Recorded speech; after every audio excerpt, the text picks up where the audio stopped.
लोकसभा चुनाव से पहले मुलायम सिंह की छोटी बहू आई चर्चा में। बीजेपी में नहीं मिल रही है कोई जगह। बीजेपी की स्टार प्रचारक बनकर घूम रही है अपर्णा यादव। रामपुर में बीजेपी प्रत्याशी घनश्याम सिंह लोधी के लिए वोट मांगने पहुंची अपर्णा यादव। आजम खान पर जोरदार बोला हमला। चुनाव लड़ने को लेकर मीडिया से अपर्णा यादव ने कही बात।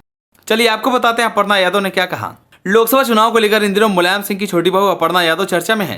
पिछले लंबे समय से अपर्णा यादव बीजेपी का हिस्सा हैं। जब जब चुनाव आते हैं तब तब अपर्णा यादव को लेकर हलचल तेज हो जाती है कि वो कहां से चुनाव लड़ने वाली हैं। वहीं इस बार के लोकसभा चुनाव में भी अपर्णा यादव को लेकर चर्चा तेज हो गई थी कि क्या इस बार के लोकसभा चुनाव में बीजेपी उन्हें कहां से चुनाव लड़वाएगी। आपको बता दें कि जब से लोकसभा चुनाव की तारीखों का ऐलान हुआ है तब से बीजेपी लगातार एक एक कर अपने उम्मीदवारों की लिस्ट जारी कर रही है, लेकिन बीजेपी किसी भी लिस्ट में अपर्णा यादव का नाम नहीं दे रही है। जबकि अपर्णा यादव ने प्रियंका गांधी के खिलाफ रायबरेली से चुनाव लड़ने की इच्छा जाहिर की थी। फिर भी उसके बाद ऐसी चर्चा तेज हो गई कि अपर्णा यादव रायबरेली से चुनाव लड़ सकती हैं, लेकिन पार्टी की ओर से कोई ऐसा ऐलान नहीं हुआ। वहीं इस चुनावी माहौल में अपर्णा यादव रामपुर में चुनावी जनसभा करती नजर आई। इस दौरान अपर्णा यादव ने आजम खान और समाजवादी पार्टी पर खूब जमकर हमला बोला। आपको बता दें कि अपर्णा यादव रामपुर से बीजेपी प्रत्याशी घनश्याम सिंह लोधी के लिए वोट की अपील करने अपर्णा यादव रामपुर पहुंची।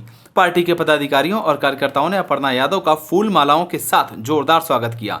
जनसभा को संबोधित करते हुए अपर्णा यादव ने कहा कि पहले जो यहाँ पर थे वह जेल में हैं। उस वक्त पुलिस आजम खान की भैंस ढूंढती थी और आज महाराज जी की फोर्स है, वह गुंडों को पकड़कर जेल में भेजने का काम कर रही है। यहाँ अपर्णा यादव ने कांग्रेस पार्टी पर भी चुटकी ली। उन्होंने कहा कि कांग्रेस पार्टी का सुपड़ा साफ हो चुका है। कांग्रेस पार्टी पूरी तरह से उत्तर प्रदेश में खत्म हो चुकी है। इसी के साथ ही अपर्णा यादव ने आगे कहा कि वो भारतीय जनता पार्टी के सांसद और प्रत्याशी घनश्याम सिंह लोधी के समर्थन के लिए रामपुर पहुंची हैं।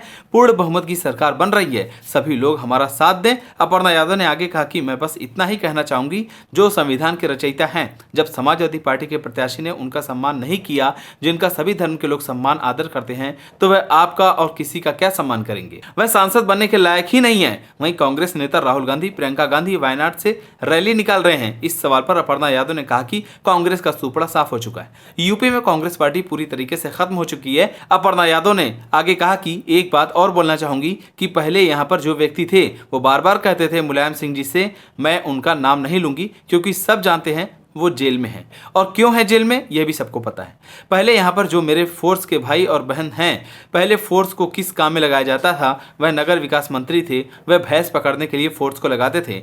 अब गुंडे पकड़ने के लिए सीएम योगी ने फोर्स को रखा है और फोर्स का सही काम यही है, गुंडों को पकड़कर जेल में बंद कर देना। मीडिया ने अपर्णा यादव से सवाल पूछा कि आपने नाम लिया नगर विकास मंत्री आजम खान साहब का, उस पर क्या कहेंगे आप। इस पर अपर्णा यादव ने कहा कि मैंने ऑलरेडी अपने संबोधन में उनके लिए बात कह दी। जिस तरीके की उनकी समस्त चीज सामने आई है, चाहे यूनिवर्सिटी घोटाला हो, चाहे भैंसों को पकड़वाने के लिए फोर्स का मिसयूज हो, इस तरीके का काम उन्होंने किया है। उनके कृत्य सामने हैं और गणमान्य पद पर रहते समय उन्होंने फोर्स का मिसयूज किया। फोर्स में जो भाई बहनें हैं वो इस काम के लिए नहीं है जो आपकी भैंस पकड़ कर लाएं।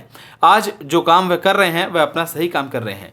गुंडे बदमाशों को पकड़कर जेल में डाला जा रहा है। वहीं मीडिया में अपर्णा यादव से उनके चुनाव लड़ने को लेकर सवाल पूछा गया। हर बार चुनाव में चर्चा चलती है कि आपको टिकट मिलेगा, लेकिन बात नहीं बन पाती। इस पर अपर्णा यादव ने कहा कि भारतीय जनता पार्टी के साथ अपर्णा यादव पूरी तरीके से हैं। जो भी पार्टी कहती है मैं वह करती हूं। जैसे आज मुझे कहा गया कि यहां पर संबोधन करने के लिए जाना है तो मैं यहां पर आई हूं। वहीं मीडिया ने उनसे रायबरेली से टिकट मिलने की चर्चा को लेकर सवाल किया कि क्या आप वहां जाएंगी। इस पर अपर्णा यादव ने कहा कि पार्टी सर्वोपरि है, पार्टी जो कहेगी अपर्णा यादव उसके साथ है। अपर्णा यादव ने आगे कहा कि आदरणीय नेताजी का सर्वोत्तम निर्णय आज वह दुनिया में नहीं है और मुझे सबका आशीर्वाद मिल रहा है। आपको बता दें कि अपर्णा यादव ने यूपी विधानसभा चुनाव 2022 से पहले अखिलेश यादव से बगावत करके बीजेपी का दामन थामा था। इसके बाद उन्हें अब तक बीजेपी में कोई बड़ी जिम्मेदारी नहीं मिली। विधानसभा में किसी सीट से प्रत्याशी बनाए जाने का अनुमान भी धरा का धरा रह गया और उन्हें चुनाव नहीं लड़ाया गया। हालांकि इस बारे में सवाल पूछे जाने पर अपर्णा अक्सर यही कह रही है कि पार्टी के संगठन के लिए काम कर रही है और पार्टी उनके लिए जरूर कुछ न कुछ सोच रही होगी।